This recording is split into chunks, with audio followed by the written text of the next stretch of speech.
처음에 엘리야가 하나님의 사람인지 몰랐죠. 그래서 당신 하나님이라 부르고 그 기적을 체험하고 나서 그녀가 고백했던 건 두 가지입니다. 나중에 아들이 죽고 나서 나의 죄에 대한 고백, 그 다음에 나의 죄 때문에 아들이 죽었다라는 것. 죄가 들춰지는 일들이 벌어지죠. 그런 일들이 이제 사마리아 지역에서 벌어지고, 그러니까 그게 오늘 수가 여인이 나오는데 그 사르밧 과부도 이방 여인이었거든요. 오늘도 여러분 읽어보시면 이 여인이 이방 여인입니다. 여인이고, 여인도 남편이 있지만 과부 같은 인생을 살아가는 사람이에요. 그러니까 공통점이 꽤 많아요. 그리고 이 오늘 말씀 가운데서도 우리가 9절을 읽으면 후반절에서 이 여인이 뭐라고 말하냐면 유대인이 사마리아인과 상종하지 아니함이라, 관계가 없다는 거예요. 우리가 그 사르밧 여인도 똑같이 얘기했죠. 난 당신과 관계가 없어요. 무슨 뜻이죠? 사람도 관계가 돼야 되는 거죠. 하나님도 관계가 돼야 되는 거예요.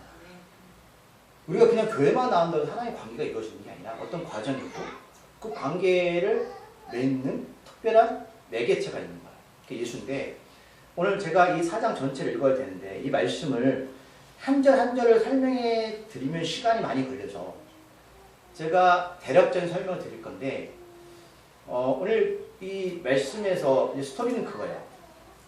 오늘 예수님이 이제 사마리아 땅을 지나가시는데 이 내용을 잘 아실 거예요. 원래 이 유대인들은 사마리아 땅을 지나가지 않습니다. 왜냐면 이스라엘 땅도 길어요. 우리나라처럼. 그래서 남북으로 길인데 남유다에서 북이스라엘 넘어가려면 그 중간에 사마리아 땅이 있는데 지름길이에요. 그쪽을 가장 곧바로 올라가면 북이스라엘을 넘어갈 수 있는데, 이 남유다의 유다 사람들, 유대인들은 사마리아인들을 부정하다 생각해서 그 땅으로 가장 삥 둘러가는 습관이 있습니다. 근데 역사 흐름 보면 이유가 그거예요. 그 죄로 말미암아서 북이스라엘이 먼저 멸망을 당하는데 아수르라는 나라한테 멸망당해요. 그 역사 지겹다. 그냥 여러분 몰라도 돼요. 근데 그 아수르가 어떤 정책을 피냐면 그 사마리아 쪽에, 사마리아 그때 아합 왕이 사마리아 쪽으로, 죄 많은 아합 왕이 사마리아를 성으로 삼을 때 그 사마리아 지역에 혼혈 정책을 쓰는 거예요. 무슨 뜻이냐면, 우리나라 여러분 많은 침략을 받았죠. 우리는 한민족 아니에요? 그럼 DNA 검사하면 중국 피도 있고 일본 피도 있어요. 수많은 사람들이 침략을 당했단 말이에요. 1000명 갖고 우리나라도. 그러면 가장 약한 존재가 누구예요? 여자아들, 어린아이잖아요. 그래서 그런 정책을 피는 거예요. 혼혈 정책을 펴서 그 민족이 갖고 있는 민족성을 말살하는 거예요. 그래서 아수르가 그런 정책을 펴서 그 북이스라엘 멸망시키고 점령을 했는데, 전통적인 남유다 사람들은 이 혼혈인들을 부정한 사람들이 생겼단 말이에요. 그러니까 반은 유대인이고 반은 외국 사람이에요. 상종을 안 해요. 부정하다. 어쨌든 그래서 사마리아에 그 사람들이 지금 살고 있습니다. 근데 이 사람들은 하나님을 믿는데 예루살렘에서 예배드리지 않아요. 여전히. 야곱은 믿고 있어요. 조상이니까. 그런 스토리인데, 오늘 보니까 어쨌든 간에 예수님이 제자를 삼으시고 세례를 베푸셨어요. 근데 그 전에 누가 했었냐면 세례 요한이 제자를 베풀었는데 꽤 많은 사람들이 세례를 받았어요. 근데 바리새인들이 이걸 듣고 화가 나는 거예요. 예수님의 제자 점점 많아지는데 왜 화가 나냐면, 이때는 성전세가 있습니다. 그러니까 교회를 아무나 갈 수 있는 게 아니라 내가 유대인으로 태어나면 그 세금을 내야 돼요. 근데 이 사람들이 예수를 믿기 시작하니까 세금을 안 내요. 그럼 뭐가 줄어들죠? 수입이 줄어들죠. 우리가 이 말씀을 보면서 단순하게 바리새인들이 예수를 싫어하는 이유는, 하나님이 여러분 뭐 누굴 때린 적도 없고 좋은 말씀 전했죠. 이유가 뭐냐면 내가 누리고 있는 유익에 예수의 방해가 되는 거예요. 싫은 거예요, 그게. 여러분들 신앙생활 하면서 우리가 말씀에 복종하고 순종하면 알죠. 근데 왜 싫죠? 하나님 우리 인생에 개입하는 게 싫은 거예요. 똑같아요. 나의 삶의 유익 가운데 예수가 방해가 되는 거예요. 그래서 예수를 핍박하는데, 예수가 유대를 떠나서 그것 때문에 갈릴리로 가야 되는데 사마리아를 통과하는 거예요. 원래 가지 않습니다. 근데 이때가 언제냐면 정오 12시쯤 됐어요. 그리고 제자들은 배가 고프니까 음식을 구하러 갔습니다. 이 땅이 어떤 땅이냐면 5절에 보니까 야곱이 그 아들 요셉에게 준 땅에 가깝다. 이 표현이 있을까? 말씀드렸지만 사마리아인들도 똑같이 유대들처럼 야곱을 조상으로 믿어요. 무슬림들도 아브라함 조상을 믿는 거 아시죠? 똑같아요. 예수는 안 믿는 거예요. 유대인들도 똑같아요. 예수 안 믿죠? 그러니까 조상은 같단 말이죠. 무슬림이나 유대인이나 우리 기독교나 아브라함이 우리의 믿음의 조상을 똑같이 믿지만 그들이 믿는 게 좀 다르다는 거예요. 그래서 오늘 말씀에 야곱이 그 아들 요셉에게 준 땅이 가깝다는 표현은 자 바리새인들도 하나 믿죠. 뿌리는 같다는 소리예요. 하지만 바리새인은 예수를 배척했어요. 왜? 자기 삶에 유익이 되지 않으니까. 그래서 그 땅을 가시는데 야곱의 우물이 그곳에 있었어요. 근데 예수께서 6절에 길 가시다가 피곤하여 우물 곁에 그들 앉으셨는데 이게 원에 보면 지쳐서 앉아 계신 거예요. 너무 힘들어서. 또 물론 이 예수님이 이 여인을 만나고자 하는 마음이 있었겠죠. 그런데 예수님도 너무 힘든 거예요. 너무 힘들다고요. 느낌이 없으세요? 사는 게 너무 힘들다고요. 그런데 왜 힘듦에도 이 자리에 앉아 계실까? 이유가 뭐예요? 한 영혼 때문에 그런 거예요. 여러분 사는 거 다 힘들어요. 물론 정도인 차이에서 저도 좀 덜 힘들었으면 좋겠어요. 그런데 예수님조차도 힘들지만 한 영혼을 위해서 그 시간을 비워주시는 거예요. 물론 물도 드셔야겠죠. 우리는 힘들면 예수 생각 안 하잖아요. 사명 생각 안 하죠. 그건 부르심의 사람이 아니에요. 그래서 예수님도 지쳐서 그 자리에 앉으셨는데 때가 6시, 12시가 됐는데 사마리아 여자 한 사람이 그 시간에 물을 길러 오는데 12시는 굉장히 더 40도가 넘어서 이 사람들 이 시간에 우물로 물을 길러 오지 않아요. 그 참 그것도 특이한 거예요. 사람들은 사람들한테 보기 싫어서, 만나기 싫어서. 그러니까 공황증, 아니면 대기피증? 이런 거 있잖아요. 그러니까 사람들 말 섞기도 싫은 거예요. 그래서 필요해서, 물은 필요하기 때문에 그 12시에 물을 길러 왔는데 제자들은 어디 갔다고요? 먹을 것을 사러 갔어요. 이게 상담하기 원리인데 어떤 아픔을 얘기할 때 여러 사람을 얘기하지 않죠. 1대1 얘기하시는 거예요, 예수님이. 좋습니다. 근데 사마리아 여자가 9절에 보니까 당신 어찌해서 사마리아 여자인 나에게 물을 달라고 합니까? 묻죠. 물을 달라고 하시니까. 육적인 목마름, 예수님도 육적인 목마름을 갖고 계신다. 그런데 이유가 뭐다? 여자 뭐라고 했어요? 유대인들은 나랑 상관하지 않는다. 관계가 없다는 거예요. 이상하다. 이 남자 이상하다. 여러분 예수와 관계 있으세요? 사람과 과부가 처음에 관계가 있었나요? 저도 관계 없었어요. 저 태어나면서부터 예수가 나의 왕 이렇게 고백하고 나왔습니까? 아니잖아요. 모태든 아니면 중간에 믿었든 똑같단 말이에요. 출발은 다르더라도 누구나 처음부터 예수와 관계를 맺지 못해요. 근데 예수님이 뭐라고 말씀하시냐면 10절에서 내가 만약 하나님의 선물과 또 내가 물 좀 달라는 이가 누구인 줄 알았다면 내가 그에게 구하였을 것이요 그가 생수를 내게 주었으리라. 쉽게 말하면 하나님이 선물이라는 거죠. 근데 이 선물이 다른 성경에서는 하나가 선물이라고 말씀하는 구절이 있어요. 뭔지 아세요? 성령입니다. 회개하고 제사함 받으라. 성령은 선물을 줍니다. 선물은 특징이 뭐죠? 돈 주고 사는 게 아니죠. 누가 주는 건데 관계가 되지 않으면 주지 않아요. 근데 이게 엉뚱한 말씀을 하는 거예요. 여러분 처음에 교회 나왔을 때 성령이 뭔지 알아요? 성령 어떻게 받아요? 목사님 기도하면서 열심히 금식 기도하면 성령 받아요. 뭐 사람마다 여러 가지 얘기해요. 근데 뜬금없는 말이잖아요. 아니 여인이 유대인 남자가 와가지고 갑자기 뭐 물 달라고 자기가 뭐 누군지 얘기하는데 알면은 선물도 준다. 아니 성령 어떡하냐고. 그런데 11절 말씀 읽어볼게요. 여자가 이르되 주여 물기를 그릇도 없고 이 우물은 깊은데 어디서 당신이 그 생수를 얻게 사옵나이까. 아멘. 제가 이제 다시 본문을 준비하면서 느꼈던 게 11절 말씀인데 제가 왜 11절 말씀에서 걸렸냐면 여러분 잘 생각해보죠. 이 여인이 나중에 이제 물덩이를 버리고 가는데 옛날 우물가는 깊죠. 그럼 뭐가 필요하죠? 들어가기 필요하죠. 도로래로 당연히. 근데 예수님이 이 여자가 예수님한테 뭐라고 하냐면 자 내가 누군지 알았다면 물도 주고 나한테 그 구원의 길이 뭔지를 물어봤을 거야. 성령 받았을 것이다. 이렇게 질문을 던진 거예요. 근데 이게 뭔지 모르겠어. 근데 여인이 자 주님은 이게 구원자의 뜻이 아니라 원래 어르신 존칭이에요. 존칭해요. 어르신, 물길을 내가 당신이 물길을 두레박도 없고 또 이 우물이 깊어서 내가 어떻게 물을 주겠습니까? 라는 답을 하는 건데 이해가 되세요? 여자 여기 왜 왔어요? 물 빌러 왔죠. 그러면 이때는 공용하는 어떤 이게 두레박이 없다고 치면 이 여자는 개인기에 있을 수 있겠죠. 그러면 이게 무슨 뜻이냐면 그럼 자기는 갖고 왔을 거 아니에요. 그럼 자기 거를 주면 되잖아요. 이렇게 말하는 거예요. 당신은 도구가 없어서 그래서 내가 물을 줄 수 없다는 거예요. 그럼 관계가 되면 예를 들면 내가 저 사람을 사랑해요. 그러면 그 사람 필요한 거 줄 수 있어 없어요? 그럼 왜 안 주죠? 관계가 안 되는 거예요. 그럼 분명히 물을 들어와서 자기 거를 주면 되잖아요. 근데 왜 안 줄까요?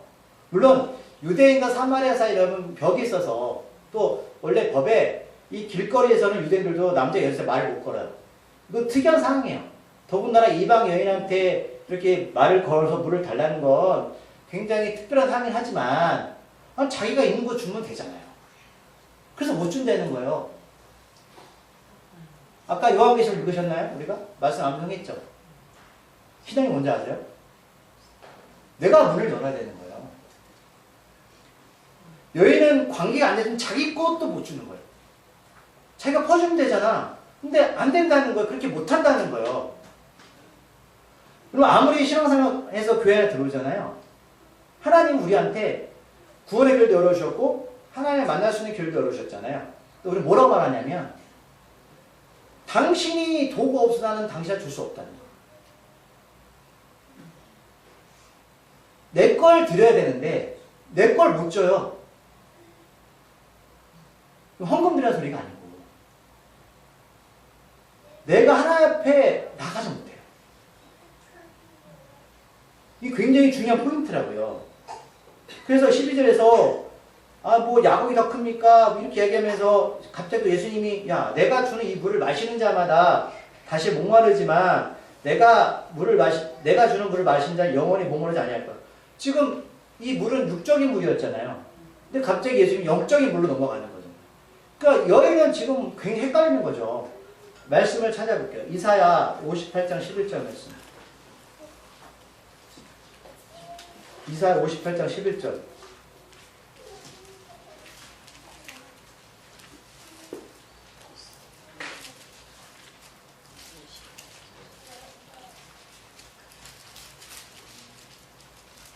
이사야 58장 11절. 9절 11절 2절 말씀 볼게요. 9절 말씀부터 시작. 내가 부를 때는 나 여호와가 응답하겠고 내가 부르실 때는 내가 여기 있다 하리라. 11절 여호와가 너를 항상 인도하여 내 마른 곳에서도 내 영혼을 만족하게 하며 내 뼈를 견고하게 하니 너는 물된 동상 같겠고 물이 끊어지지 아니하는 샘 같을 것이다. 네. 가물면 물이 필요하잖아요.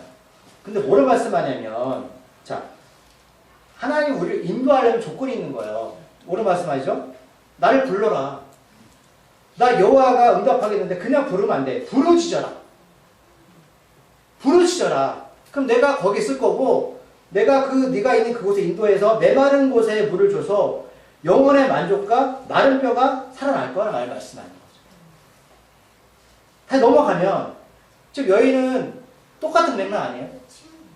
우리가 말하는 이 물이 뭐지? 지금 예수님 목마르니까 인간적으로 물을 달라는 거지만 이게 영생의 물로 가는 거잖아요. 그럼 관계가 안 됐다는 거 뭐죠? 여인은 예수를 만난 적이 없어요. 근데 앞에 있는데 예수가 누군지 모르겠지만 아직 찾지 않고 있다는 소리예요. 부르지 않고 있다는 소리예요. 아직 받아들일 준비가 안 된 거예요.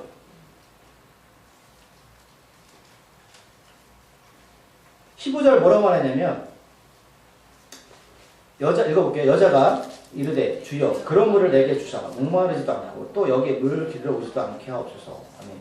그럼 여전히 이게 영적인 물을 말하는 게 아니라 내가 이 12시에 물 들어오는 게 힘들어요. 이거예요. 물은 필요하잖아요. 그러니까 지금 하나님은 우리한테 네가 지금 힘든 거는 네 삶 때문에 힘들다고 하는데 하나님 관점은 그게 아니라 네가 영적으로 거듭나지 않으면 네 육체적인 어려움은 계속될 거라 말씀하는 거예요. 자, 어떤 사람은 육체적인 어려움 때문에 예수를 만나게 되면 그게 도리어 복이 될 수 있어요.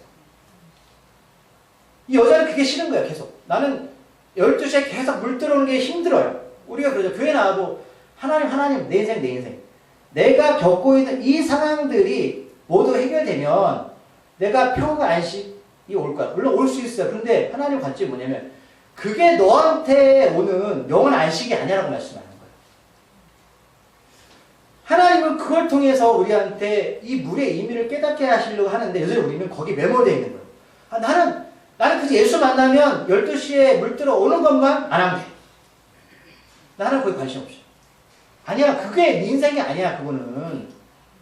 제발 좀 깨어나. 네가 원하는 것을 네가 취한다 할지라도 이 목마름은 계속될 거야. 그래서 그 위에 갑자기 또 예수님이 뭐라고 말씀하냐면 내 남편을 갑자기 남편을 왜 불러 그래. 근데 여인이 내가 5 남편이 있었는데 6명의 6번째 남편이 있다 그 소리 하는 거잖아요. 그렇죠? 근데 예수님이 그 남편도 네 남편이 아니야. 근데 왜 5명일까? 근데 이게 개인적인 취향일 수 있지만 제가 서두 말씀드렸지만 아수르의 침략을 받으면 자 이들이 혼혈 정책을 피죠? 그러면은 문화 정책을 피는 게 아니라 뭐가 들어올까요? 우상이 들어와요. 사마리아에 어떤 우상이 들어왔냐면 5개 신이 들어왔습니다. 우상 숭배가. 물론 이 여인이 5 남편을 뒀다는 건 단순하게 육체적인 남편일 수 있겠지만 지금 상징적인 의미가 뭐냐면 영적으로 5개의 우상을 섬겼다는 거예요. 우상을 왜 섬길까요? 그 우상이 나한테 맞아요. 도움이 될 거야 그거예요. 내 인생에 도움이 될 거야. 지금 하나님 그걸 깨우고 계신다고요. 여기 계신 분들 우상이 뭐예요? 이런 우상이 나한테 인생에 도움이 된다고요. 우리가 생각하는 거 우선 저는 우리 집에 부 잘 모셔서 이게 여러분 그거 보이는 우상이고요. 우상이 뭔지 아세요? 말씀드렸지만 내가 인생에 가장 우선시하는 가치가 우상이에요. 그게 자녀가 됐든 직업이 됐든 뭐가 됐든 귀하죠. 저도 귀해요. 그러나 하나님은 네가 그것을 가지고 계속 가면 너는 매일 12시에 와서 물 길러야 돼. 관계가 안 되는 거예요. 지금 하나님 그걸 깨고 계신 거예요. 근데 이 남편이 이 여인한테 만족감을 줬나요? 안 줘서 그 6번째 남편을 얻는 거예요. 또 다른 우상을 찾아다니는 거예요. 내가 이게 해결되면 예수를 잘 믿을 거야? 그럼 착각하지 마세요. 안 돼요. 또 다른 우상을 찾아간단 말이에요. 그래서 5명의 남편을 말하는 거예요. 19절 말씀 읽을게요. 여자가 이르되 주여 내가 보니 선지자라 했어요. 예언자. 좀 발전이 됐죠? 이 내용은 잘 아실 거예요. 처음에 어르신, 처음에 이들 남자, 어르신, 선지자. 좀 왜 이렇게 발전이 됐을까? 관계가 점차적으로 되고 있어요. 근데 포인트는 뭐냐면, 자, 그러면 지금 예수님 기적 베푸셨나요? 지금 뭐 하고 계신 거예요? 대화예요. 대화가 뭐죠? 말씀이 이 여인 안으로 들어오는 거예요. 상당. 근데 갑자기 10절에서 우리 조상들은 이 산에서 예배하였는데 당신들의 말은 예배할 곳이 예루살렘에 있다 하다이다. 이 당신은 유대인들은 예루살렘 성에 하나님 계신 곳이고 이 사마리아 사는 사람들은 게르심산이라서 거기서 예배를 드려요. 지금도 드린단 말이에요. 여전히. 근데 하나님은 어디 계신 분이 아니죠. 그러니까 칭찬이 아니라 우리는 그렇게 생각한단 말이에요. 하나님이 어디 계신다. 어디 계신 분이 아니에요. 하나님은 100억짜리 건물에 계시나요? 하나님 어디 계십니까? 그 말씀하시는 거죠. 21절 예수께서 이르시되 여자야 내 말을 믿으라. 뭘 믿어야 된다고요? 하나님의 말씀을 믿으라고요. 너의 생각과 너의 가치와 너의 경험을 믿지 말고 우상 숭배하지 말고 내 말을 믿어. 네가 추구하는 것은 너한테 평안을 줄 수가 없어. 내 말을 믿어라. 이 산도 말고 예루살렘에도 말고 너희 아버지께 예배할 때 이때가 언제죠? 성령의 역사 시대. 그 선물, 하나님의 선물. 그래서 너희는 알지 못하는 것을 예배하고 우리는 아는 것을 예배한다. 왜냐하면 예수님이 유대인을 통해서 나오시잖아요. 구원이 유대인에게서 납니다. 요셉 마리아 통해 나오시네요. 우리가 잘 아는 23절 말씀 24절 읽어볼게요. 아버지께 참되게 예배하는 자들은 영과 진리로 예배할 때가 오나니 곧 이때라. 아버지께서는 자기 이렇게 예배하는 자들을 찾으신다. 하나님은 영이시니 예배하는 자가 영과 진리로 예배할지다.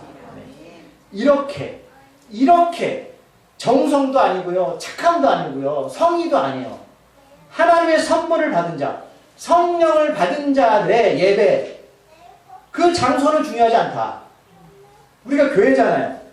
영이 뭐냐면 성령이에요. 진리는 거짓이 없는 것, 진실된 것, 진리인 것, 하나님의 말씀을 믿고 따르는 사람들, 회개하고 제사함 받은 사람들, 그 사람들이 하나님께 영으로 드리는 그때 이렇게 예배하는 자들을 찾으실 거예요.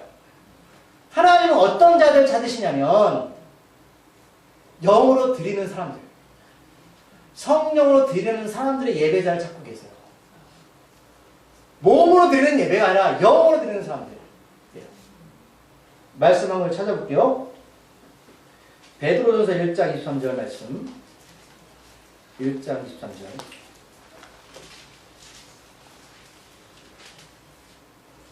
베드로전서 1장 23절. 22절부터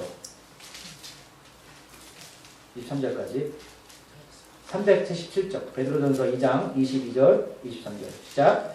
너희가 진리를 순종함으로 너희 영혼을 깨끗하게 하여 거짓이 없이 형제를 사랑하게 이르렀으니 마음으로 뜨겁게 서로 사랑하라. 너희가 거듭난 것은 썩어질 시로 된 것이 아니요 썩지 아니할 시로 된 것이니 살아있고 항상 있는 하나님의 말씀으로 되었느니라. 우리는 생명 맞죠? 어떻게 다시 태어나냐? 어떻게 구원받았냐? 하나님의 말씀으로, 진리를 순종함으로, 영과 진리로, 오직 하나님의 말씀으로 우리를 구원하시는 거예요. 그 하나님의 말씀을 믿어야 돼요. 받아들여야 돼요. 그렇지 않으면 우리 우상 숭배에 빠져서 12시만 되면 물길로 가는 거예요. 그럼 7째, 8째, 9째 남편을 만나겠죠. 그런데 만족함이 없어요. 관계가 안 됩니다. 25절 말씀을 볼게요. 여자가 이르되 메시아 곧 그리스도라는, 다시 넘어가서 4장 25절 시작. 여자가 이르되 메시아 곧 그리스도라는 이가 오실 줄 내가 아노니 그가 오시면 모든 것을 우리에게 알려주시리다. 이 여인도 하나님 아니까 예배 드리죠. 근데 예수가 누군지 모르는 거잖아요. 그래서 어떻게 구원받는지 몰라요.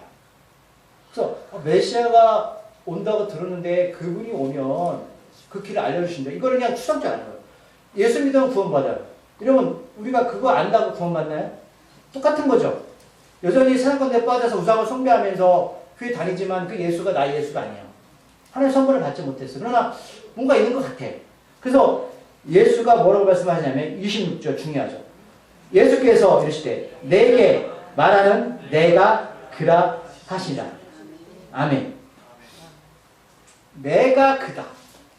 이게 무슨 뜻이죠? 너 믿어? 네가 찾던 그 구원자가 나야. 인생의 구원자가 나야. 내가 그다. 내가 그다. 내가 그라 하신다. 그때 자신 제자가 와서 봤더니 여자 말씀해요. 근데 이상히 여기지 않아요. 말씀이니까 법에 어긋나는 거예요. 그 무엇을 말씀하시는지 아무도 이유는 모르지만 28절에서 여자가 물동이를 버려두고 가죠. 물동이를 왜 버려두고 가죠? 이 여자 왜 왔어요? 물을 왔죠. 소중한 거 아니에요? 근데 그걸 왜 버려둘까요? 여러분들, 자, 두 개가 있어요. 하나님 말씀하세요. 10,000원짜리, 1,000원짜리 하나 버려라. 뭐 버리실래요? 왜요? 10,000원짜리 가치가 더 크니까. 그죠. 이거요. 이유 없어요. 사람은 자기 가치 있는 걸 쫓아가는 것이 가치 있는 걸 쫓아가는 거라고. 인생은 누가 버리랬어요? 내가 그다. 말씀 가운데 내가 그다라는 사실을 깨닫는 그 순간에 여자는 우상 숭배를 떨쳐버려요. 물동이를 버려요. 그럼 이제 뭐 먹고 살아요? 병치유받은 거예요. 창피하지 않아요. 뭐 하는지 아세요? 동네에 들어가서 사람들한테 내가 행한 모든 일을 내게 말한 사람을 와서 보라. 이는 그리스도가 아니냐. 12시에 왜 왔다고요? 사람 만나기 싫어서 창피하니까. 근데 그 연인은 사람 만나서 예수 전하는 게 쉬운가요? 어떻게 연인이 이렇게 바뀌었어요? 예수 관계된 것밖에 없어요. 그가 나의 구원자입니다. 인생이 바뀐 거죠. 다른 거 없어요. 우리가 인생에 갇혀 살고 왜 이 껍질 가운데 갇혀 사냐면 하나님과 관계가 안 된 거예요. 물덩이를 누가 버리래요? 그 사람을 만나서 무슨 얘기를 하냐고 두렵던 사람들 향해서 뭐라고 말해요? 내가 행한 모든 일을 내게 말한 사람을 와서 보라. 이는 그리스도가 아니냐. 점차 변화됐죠. 유대인, 어르신, 선지자, 구원자. 이런 용기가 어디서 나왔어요? 그럼 복음 전하기 어렵죠? 어렵다니까요? 안 돼요. 그건 안 돼요. 여러분, 아무리 얘기해도 안 돼요. 그거는 성령의 역사가 아니면 복음 못 전해요. 이 여자 깨진 거 아니에요? 자기가 깨졌어요. 자기 자신이. 이유가 뭐냐? 말씀 가운데 내 말을 믿으라. 쭉 얘기 나오다가 보세요. 넘어갈게요.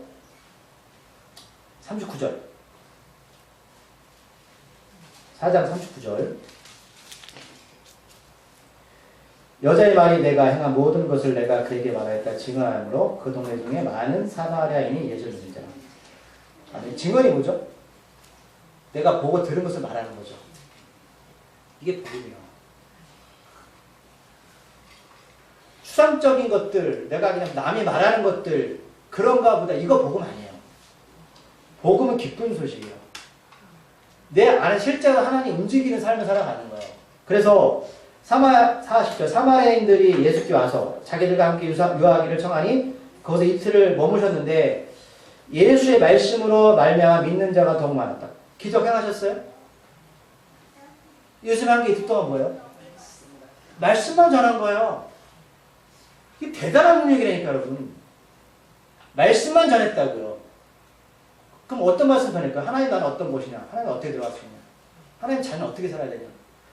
하나님의 예수의 말씀으로 말미암아 믿는 자가 더 많았다. 다른 거 없어요. 힘들어요. 아파요. 저도 마찬가지예요. 그러다 답 주시는 거예요.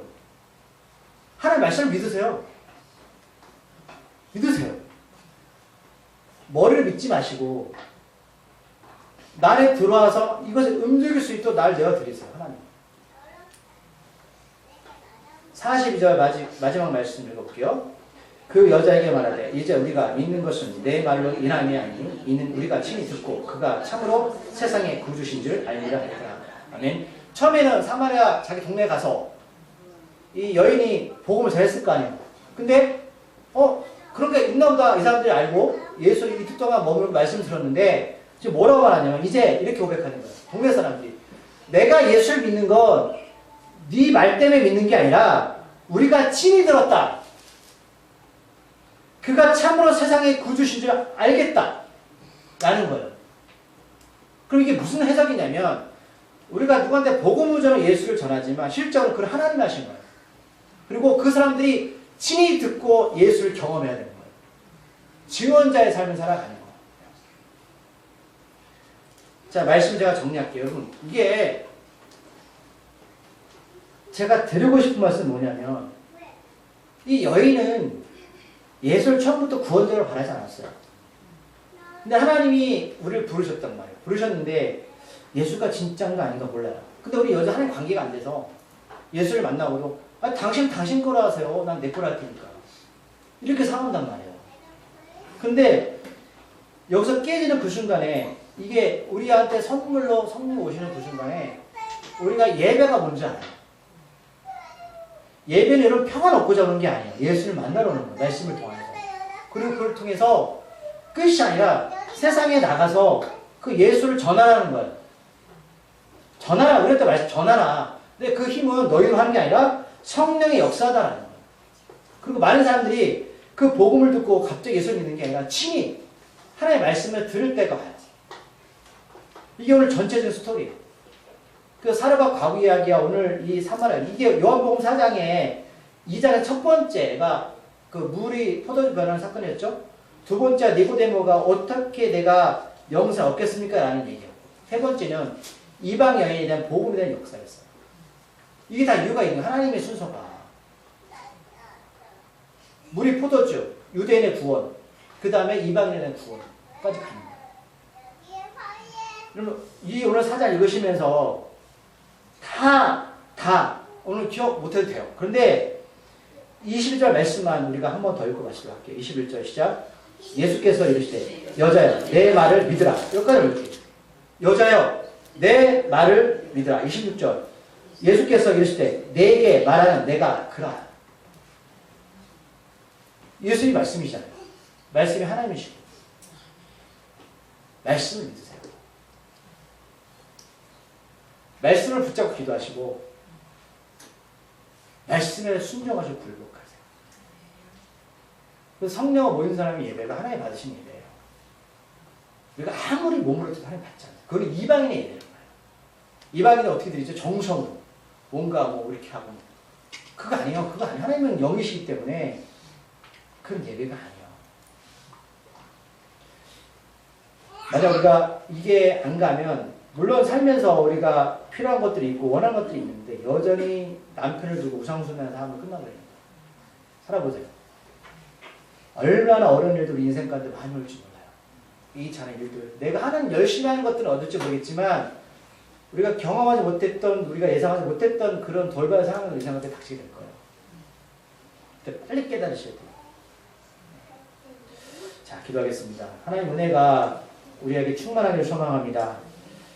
오늘 이 사르밧 과부나 사마리아 여인은 하나님과 관계가 없었던 여인이었습니다. 그래서 본인들이 고백합니다.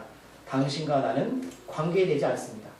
그리고 여전히 그녀들은 내가 아니라 하나님의 것을 가지고 무엇을 하려고 합니다. 내 마음을 열지 않고 하나님의 마음을 열라고 재촉합니다. 우리는 이 솟아나는 샘물을 경험하려면 먼저 우리 마음을 열고 하나님의 말씀을 믿어야 됩니다. 그렇지 않으면 우리 여전히 12시에 와서 물을 길러온 평생의 고통과 또 반복된 인생의 어려운 건 살아갈 수밖에 없는 인생들입니다. 아버지, 오늘 주께서 여전히 피곤하고 힘듦에도 불구하고 우물가에 앉아 계신 건 이 사마리아 여인 한 명의 영혼 때문이었습니다. 그리고 그 여인은 동네에 가서 복음을 전하고 그 사람들이 이틀 동안 말씀을 듣고 또 증언자가 되는 놀라운 일들이 오늘 성경에 기록되어 있습니다. 하나님, 우리가 은혜를 받았다면 이제 세상에 나가서 오늘 여인처럼 물덩이를 버려두고 복음을 전하는 자 되게 하여 주시옵소서. 어떤 것이 가장 가치 있는 일이고 어떤 것이 가장 귀한 일입니까?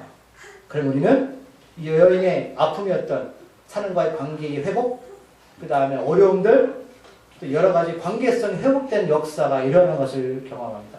사람들은 사람의 말로 관계를 회복하지만 우리는 성령의 역사로 사람의 관계가 회복되는 역사를 경험들 보고 있습니다. 아버지, 이런 경험들이 우리 삶 가운데 일어나게 해 주시옵소서. 사람은 사람의 마음을 바꿀 수 없습니다. 하지만 하나님의 선물인 성령은 그 상대방의 복음을 통해서 변화시키십니다. 이게 바로 성령의 선물이고 성령의 역사입니다. 그래, 먼저 우리가 마음을 열게 하시고 오늘 예수님 말씀처럼 여자여 내 말을 믿으라. 말씀을 믿는 자 되게 하여 주시옵소서. 예수님의 이름으로 기도드립니다.